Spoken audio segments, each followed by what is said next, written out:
코로나19라는 초유의 사태로 생소한 경험들 많이 합니다. 신조어도 꽤 생깁니다. 마기라는 말 들어보셨습니까? 마스크 사기의 준말입니다.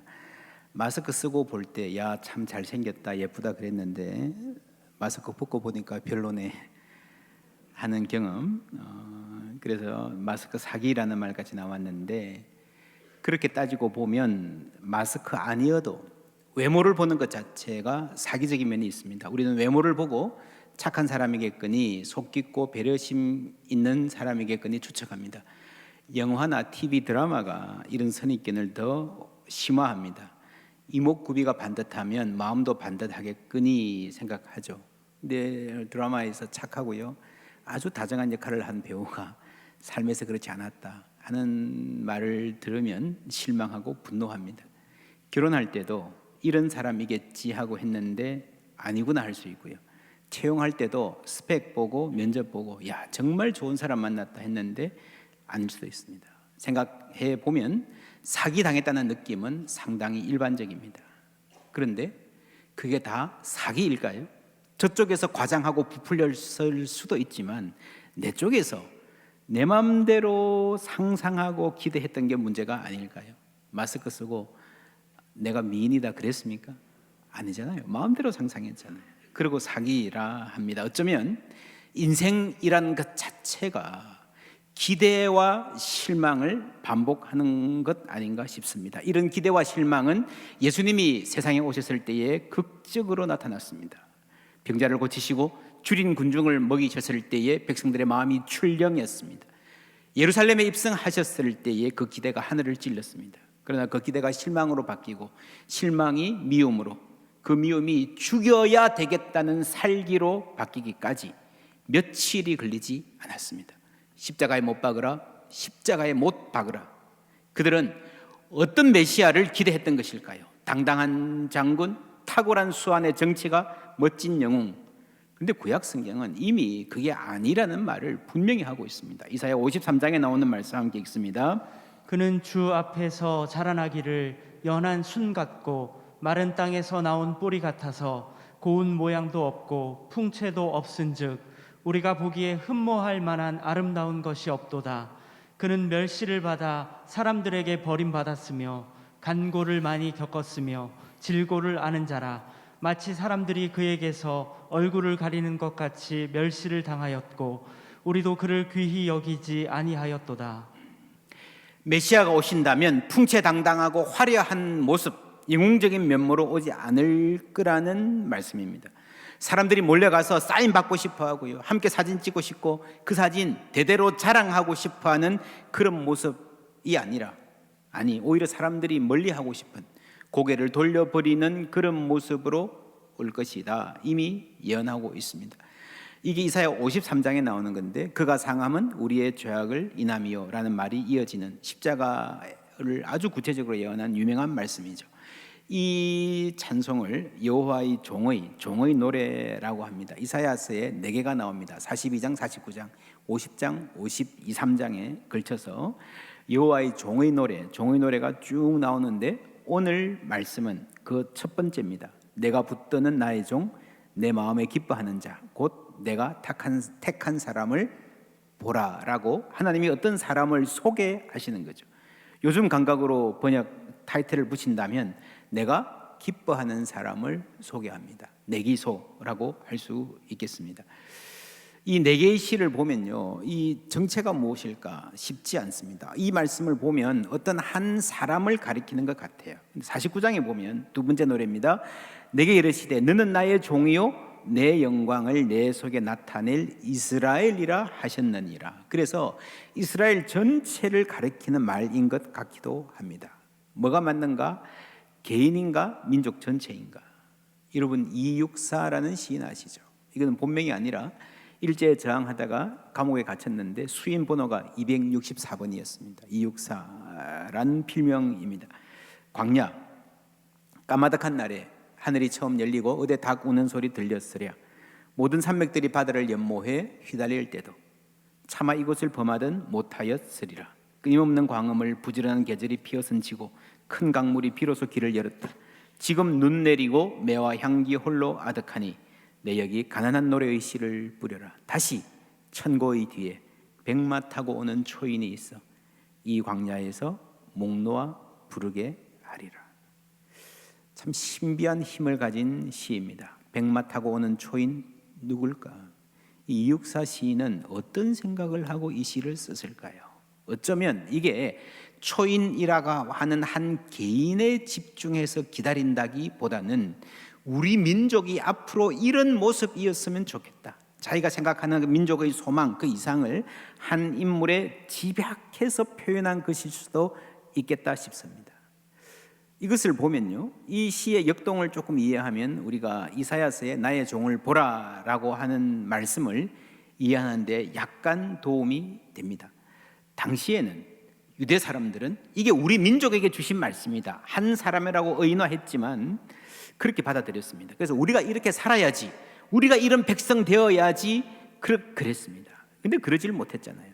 후에 초대 그리스도인들은요, 이 성경을 읽으면서 이것이 그리스도에 대한 예언이구나 하는 것을 발견했습니다. 너무나도 잘 맞는 거예요.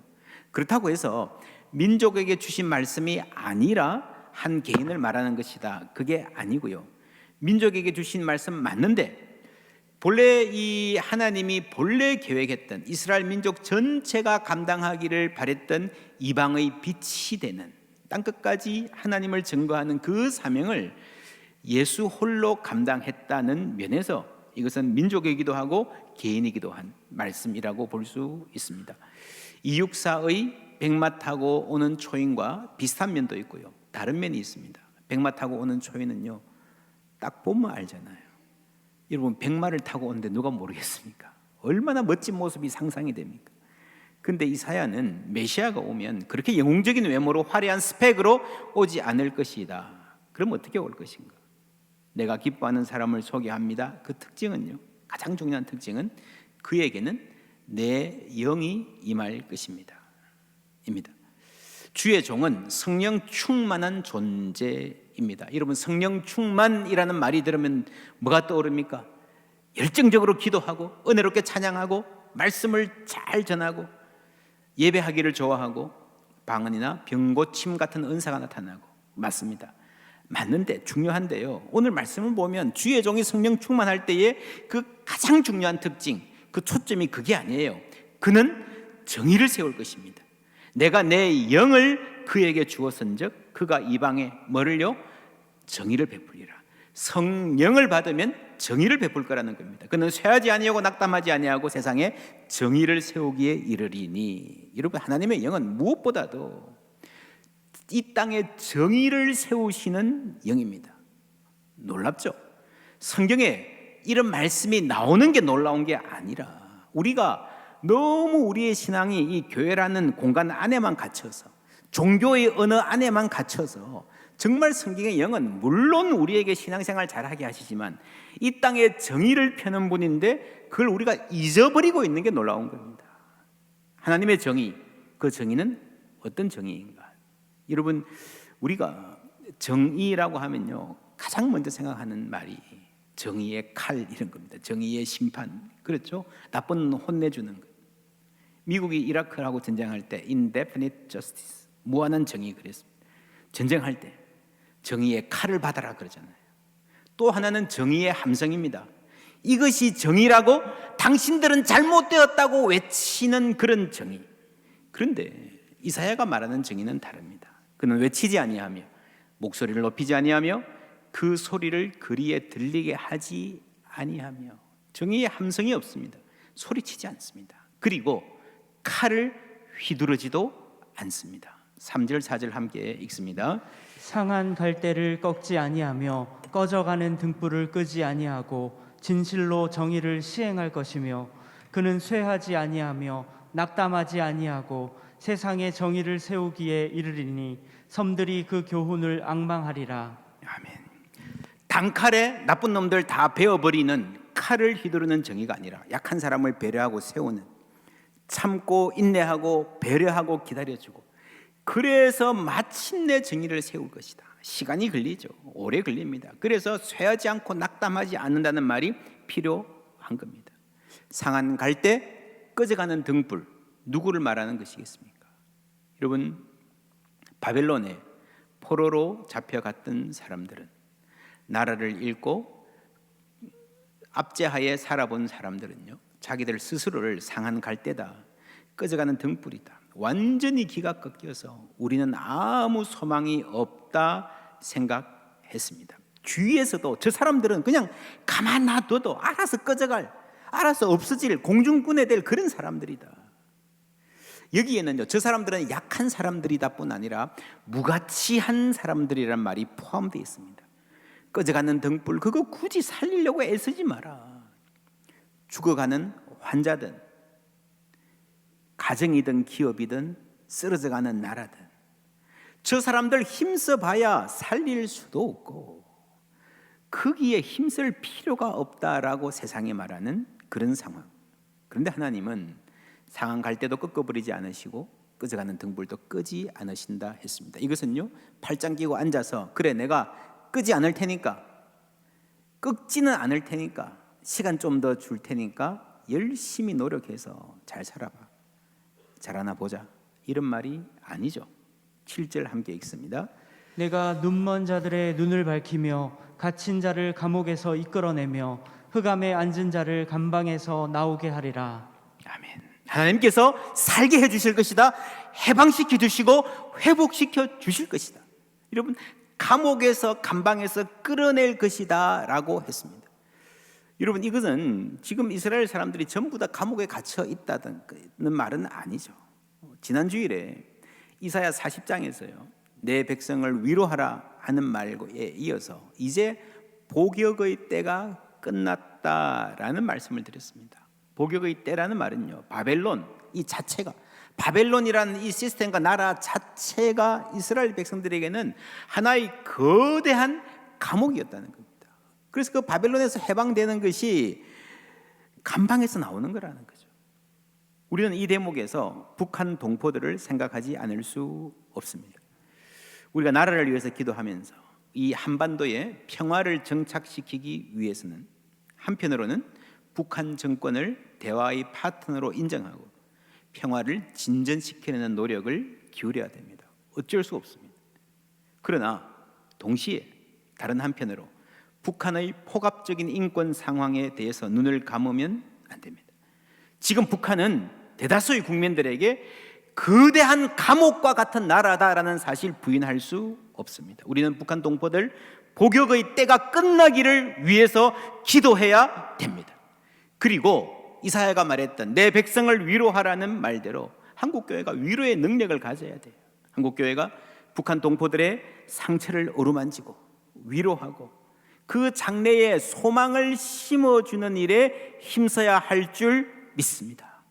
북한을 복음화하자는 말은요, 복음 통일하자는 말은요, 이런 하나님의 평화, 진정한 치유와 화해의 과정에서 하나님의 사랑이 전해지고 그 땅이 하나님의 샬롬이 지배하는 나라가 되어야 된다라는 거지.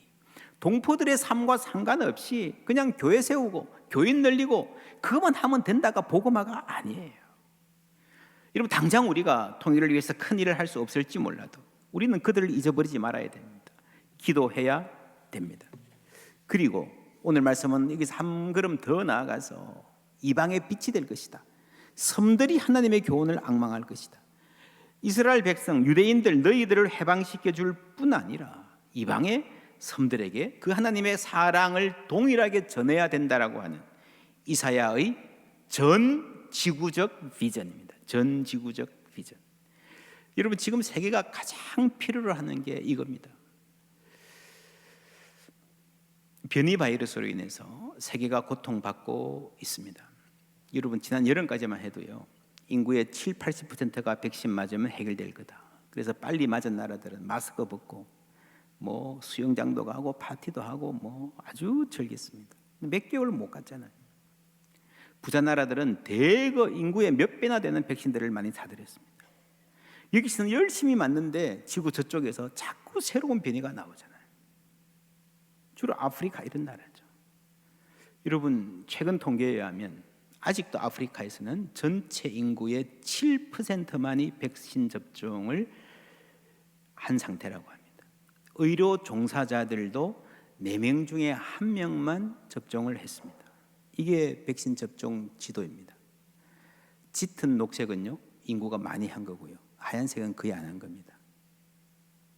대략 감이 오시죠? 아프리카 보세요.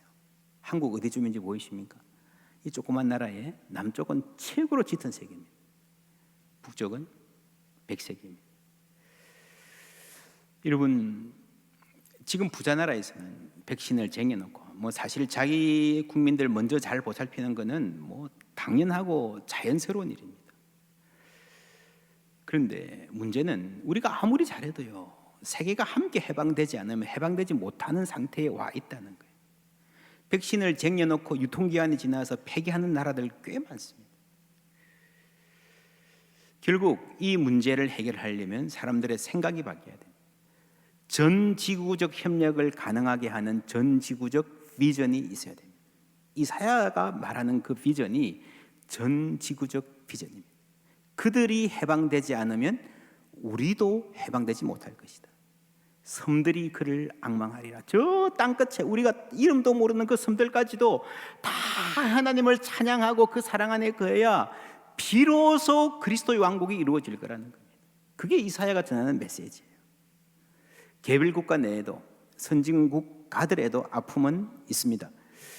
로버트 라이히라고 하는 경제학자 있습니다. 클린턴 대통령 때 노동부 장관을 지낸 분입니다. 코로나19 시대에는 새로운 4가지 계층이 있다라고 말합니다. 첫째는 the remote, 원격 근무 가능한 사람들입니다. 출근 안 해도 노트북으로 충분히 데이터 분석하고 업무 지시하고 회의하고 할 수 있는 사람들. 코로나 이전과 별 상관없는 임금을 받습니다. 더 많이 받는 사람 더 많습니다. 아마 코비드가 조금 잠잠해지면요, 재택근무가 활성화된 상태에서 아주 봄날이 될 가능성이 많습니다.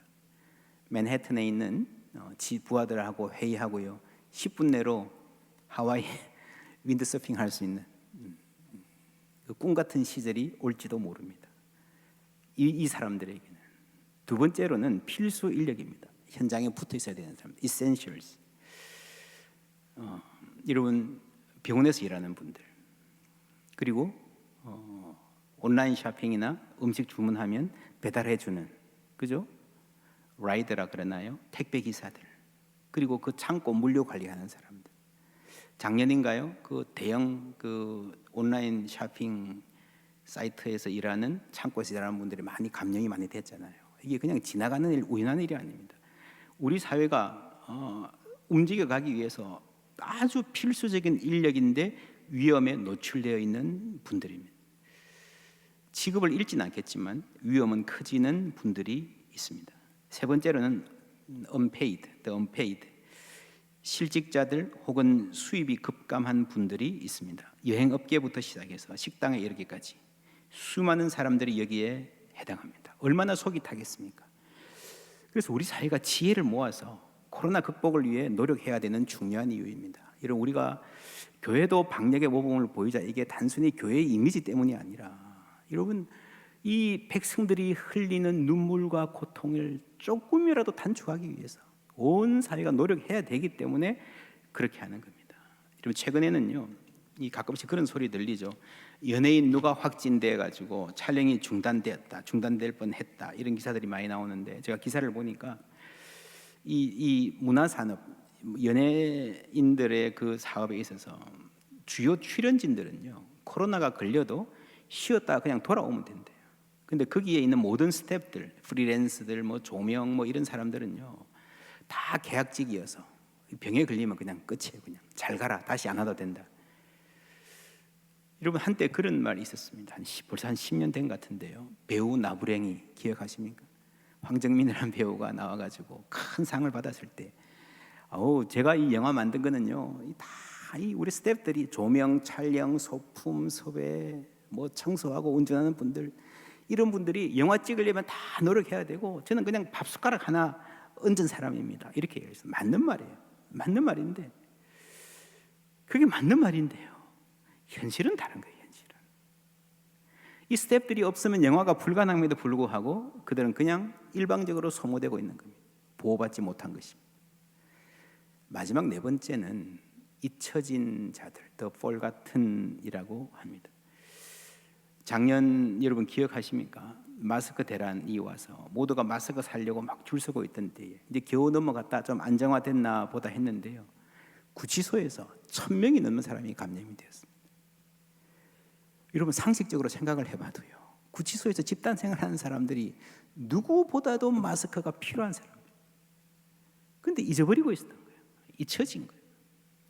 지금 사회가 방역을 철저히 한다 그러지만 쪽방, 소위 쪽방의 생활하는 분들, 여러 가구가 화장실 하나 써야 되는 그런 주거 환경이 있습니다. 외국인 노동자들, 완전히 다른 세계예요. 완전히 다른 세계. 잊혀지고 있습니다. 지난주에 우리 교회가 겨울 사랑 행사했습니다. 주위 이웃들에게 월동복 선물하고 가정에 방문해서 월동 준비를 도와드리는 참 귀한 시간이었습니다. 청년들이 수련회 하면서 경매를 했습니다. 다 물건 가져와서 다시 팔아가지고 그걸 꽤 많이 모았어요. 이웃 돕는 일에 쓰겠답니다. 싱글맘들 있는 시설에 아이들과 어머니들을 위한 영양제 전달할 예정입니다. 우리 고등부 아이들은 오늘 이제 학력고사도 마치고 했으니 남는 시간 이용해서 뭘 만들었어요. 이렇게 만들어서 지금 팔고 있을 겁니다. 그걸 갖고 장애인들에게 찾아가겠다고 합니다. 얼마나 감사한 일인지 모릅니다. 여러분, 교회가 이런 일들을 한다고 해서 추운 분들 다 따뜻하게 해줄 수 있는 게 아닙니다. 교회가 세상에 배고픈 사람들 다 배불리 먹일 수 있는 게 아닙니다. 우리의 손은 늘 부족합니다. 그럼에도 교회가 계속해서 이 일을 해야 하는 것은요, 그분들을 기억하자는 겁니다. 그들이 이 사회에서 잊혀지지 않도록 해야 하는 사명이 교회에 있습니다. 여러분, 재난이 발생했어요. 막 다들 널브러져 있습니다. 119가 출동했습니다. 누구부터 도울까요? 살려주세요, 도와주세요, 딸 좀 봐주세요, 여기 급해요 하는 사람들 막 천지입니다. 지금도 이 사회에서 우리 자영업자들은 죽으라는 소리냐, 뭐 이런 말들. 여러분, 이 사회가, 국가가 그들의 목소리에 귀를 기울여야 됩니다. 반응해야 됩니다. 그런데 저기 구석에 쓰러져 가지고요, 잘 보이지도 않고 힘이 너무 없어서 숨이 넘어가는 사람들, 도와달라고 말도 못하는 사람들도 있지 않습니까? 여러분, 교회는 그들에게 관심을 가져야 되는 거예요. 예수님이 거기 계시기 때문입니다. 그는 외치지 아니하며 목소리를 높이지 아니하며 그 소리를 그리에 들리게 하지 아니하며 자신의 목소리로 자신의 아픔을, 자신의 존재를 전할 수 없는 사람들과 예수님 함께 계시는 줄 믿습니다. 그들의 일부가 되신 거예요. 여러분, 소리를 낼 수 없는 사람들이 이 사회에서 잊혀지지 않도록 하는 것이 예수의 정신입니다. 우리 교회는 아무도 혼자 울지 않는 교회, 적어도 우리 교회에서는 그랬으면 좋겠다, 간절한 소원을 갖고 있습니다. 나아가서 우리가 세상 사람 모두의 눈물을 닦아줄 수 없지만 그래도 아무도 잊혀지지 않도록, 아무도 잊혀지지 않는 사회가 될 수 있도록 그 방향을 향해서 우리가 기도하고 나아가야 됩니다. 여기에 사람이 살고 있어요. 여기에 쓰러진 사람이 있어요. 여러분, 본래 국가나 사회는요, 이거 잘 못합니다. 여러분, 아우성 치는 사람들 반응하기도 힘들어요. 그래서 여러분, 이 세계의 이 서구 사회의 복지 역사를 보면 전부 다 교회가 시작한 겁니다. 모든 복지를 교회가 시작했다 해도 과언이 아닙니다. 국가가 관심 가지지 않고 사회가 신경 쓸 여력이 없다라고 하는 사람들, 교회가 찾아가서 돕는 거예요. 그들과 함께 기쁨과 아픔을 나누면서 공감하는 거예요.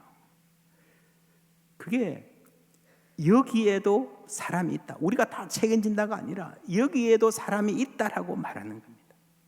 그러다 보면요, 꾸준히 그러다 보면 사회가 관심 갖게 되어 있습니다. 아, 저 사람들도 우리가 함께 살아야 되는 이웃이구나. 그러면서 한 세대, 두 세대가 지나고 혹은 100년, 200년이 지나면서 사회복지 시스템 안에 들어오는 거예요. 사회가 계속 바뀌기 때문에 그런 분들은 끊임없이 생깁니다. 이 교회의 책임입니다. 아무도 잊혀지지 않도록. 한국 복지에 있어서 세계 최고인 분야가 있습니다. 의료보험입니다. 여러분, 서구 선진국에 돈 많은 나라에 사는 사람들도요, 한국의 의료보험 너무너무 부러워합니다. 어떻게 이게 된지 아십니까? 본래 이게 한동안 정권은 별 관심이 없었어요. 우리나라에서 최초로 의료보험 운동, 조합운동을 시작해서 성공한 분이 장기려 장로님, 최규철 목사님, 부산, 가까운 부산 청십자 의료조합, 십자가 들어있잖아요. 예수의 십자가 정신으로 했던 이분들이 한국의 가장 중요한 복지의 기틀을 놓았습니다. 그게 예수 정신이 한국을 살린 거예요. 예수 정신이 뭡니까? 상한 갈대를 꺾지 아니하며 꺼져가는 등불을 끄지 아니하며, 이건 누군가를 위하는 저 불쌍한 사람 이야기하는 것 같고요. 4절에 그는 쇠하지 아니하며 낙담하지 아니하고, 이거는 메시아 하나님에 대한 이야기인 것 같습니다. 그런데 이 두 구절을요, 원어로 분석해 보면 굉장히 재미있는 점이 발견됩니다. 상한이라는 말하고 낙담한다는 말이 똑같은 말이에요. 꺼져간다는 말하고 쇠한다는 말이 똑같은 말이에요. 이건 무슨 말입니까? 상한 갈대, 꺼져가는 등불. 세상에서 가장 약한 사람들, 바로 그 사람들의 삶에 하나님이, 메시아가 함께 하신다는 거예요. 예수님도 그런 상태가 되셨다는 겁니다. 우리가 잘 알지 않습니까? 예수님이 얼마만큼 멸시와 고난을 받고 살아갔는지. 여러분, 이 구조를 이렇게 보면요, 이 이사야서 전체적으로 얼마나 문학적으로 아름답고 수사학적으로 힘이 있고 신학적으로 심오한지 모릅니다. 말씀이 육신이 되셨다. 하나님이 스스로 상한 갈대, 꺼져가는 등불의 처지가 되신 겁니다. 여러분, 이걸 알아야 우리가 성경을 이해할 수 있습니다. 우리가 하나님 신 그러면 주로 초월적인 신만 생각합니다. 만유 위에 계셔서 모든 것을 뜻대로 하시는 힘이 있는 분, 맞아요. 그런데 그것만 알면요, 쇠하지 아니하고 낭망하지 아니하고 이 말이 아무 의미가 없습니다. 그렇잖아요. 하나님이 초월적인 신인데 어떻게 쇠하고 낭망합니까? 우스운 이야기예요. 초점은 그 초월적인 하나님이, 무엇 하나 아쉬울 것이 없는 하나님이 우리를 위해서 우리 사회의 가장 낮은 자리로, 상한 갈대, 꺼져가는 등불의 자리로 오셔서 스스로 그런 약한 존재가, 슬픈 존재가 되셨다는 거예요. 이런 시가 있습니다. 할머니 어디 가요? 예배당 간다. 근데 왜 울면서 가요? 울려고 간다. 왜 예배당 가서 울어요? 울 데가 없다. 이런 울 일은 많은데 울 데가 없어요. 저희들 어릴 때 교회 가면요, 이 권사님들, 집사님들, 아줌마들, 할머니들 얼마나 많이 우시는지, 시도 때도 없이 새벽에도 울고 철야 때도 울고 낮에도 와서 엎드려서 울고. 저분들은 왜 저렇게 울 일이 많으실까? 지금 생각해 보니까요, 그때 시집살이가 얼마나 고달팠을까. 요즘처럼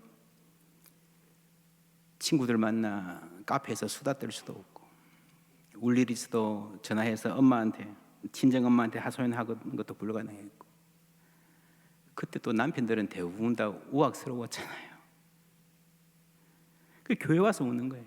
울 일은 많은데 울 데가 없으니까 유일하게 교회 와서 우는 거예요. 여러분, 예수를 잘 알아서, 성경을 잘 알아서 예배하고 싶어서 온 게 아니고요, 그냥 울 데가 없으니까 교회 와서 우는 거예요. 은혜 받아서 우는 게 아니고 울 일이 많아서 우는 거예요. 그렇게 눈물 흘리는 모든 사람을 우리 주님이 품어주시는 줄 믿습니다. 여러분, 그렇게 와서 울다가, 울러왔다가 은혜 받고 굳건하게 일어서는 거예요. 그리고 그 사람들이 마침내 우리 주님처럼 쇠하지 아니하고 낭망하지 않는 사람이 되는 겁니다. 그 은혜를 어떻게 주시는가? 이사야가 말합니다. 네가 눈먼 자들의 눈을 밝히며. 여러분, 하나님 우리의 눈을 밝혀주십니다. 우리가 왜 낙심합니까? 하나님을 알지 못하기 때문입니다. 우리 가운데서 하나님이 하시는 일을 볼 수 있는 눈이 없기 때문에 낙심하고 절망하는 것입니다. 성령이 임하시면 무엇보다 우리의 눈을 밝혀주시는 줄 믿습니다. 에베소서 말씀 함께 읽습니다.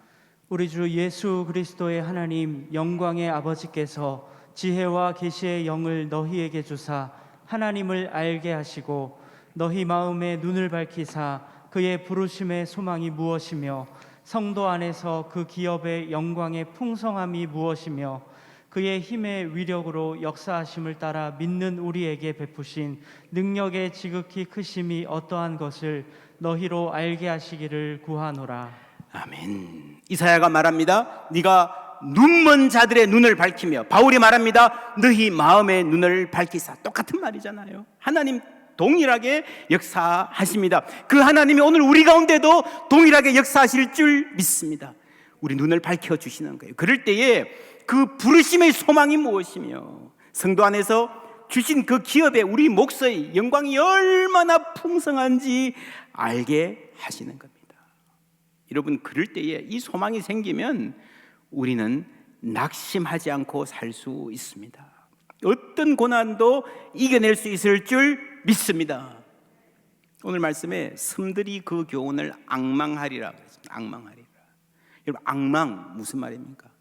불과 한 12년 전만까지 하더라도요, 무슨 청문서 쓸 때에 허락해 주시기를 앙망합니다. 기억나시죠? 문서에 그렇게 썼습니다. 앙망합니다. 무슨 말인가 하면 간절히 바란다는 말이에요. 간절히. 섬들이 그 교훈을 앙망하리라. 저 지구 반대편에 있는 우리가 얼굴도 이름도 모르는 그 나라 사람들에게 새로운 소망이 생긴다는 겁니다. 새로운 꿈이 생긴다는 겁니다. 여러분, 오늘의 세대가 뭡니까? 꿈이 없는 게 문제라 그러잖아요. 하나님께서 우리 눈을 밝히시면 그 소망, 새로운 꿈, 하나님을 바라며 하나님께서 다스리는 나라에 대한 꿈이 생길 줄 믿습니다. 그러면요, 그 길로 갈 수 있는 거예요. 낭망하지 않고 갈 수가 있는 거예요. 우리 다 약한 사람들입니다. 이 세월의 도전은 험하고 심각합니다. 상한 갈 때 꺼져가는 등불 같은 우리지만 우리에게 소망이 있다면 하나님이 우리를 잊지 않고 계신다는 사실입니다. 그 하나님이 우리를 위해서 이 땅에 아기 예수 보내주셨습니다.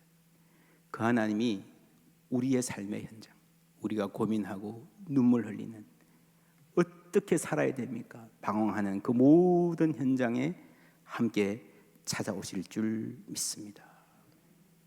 이것이 우리의 소망입니다. 우리를 잊지 아니하시고 찾아오시는 하나님, 이것이 크리스마스의 의미입니다.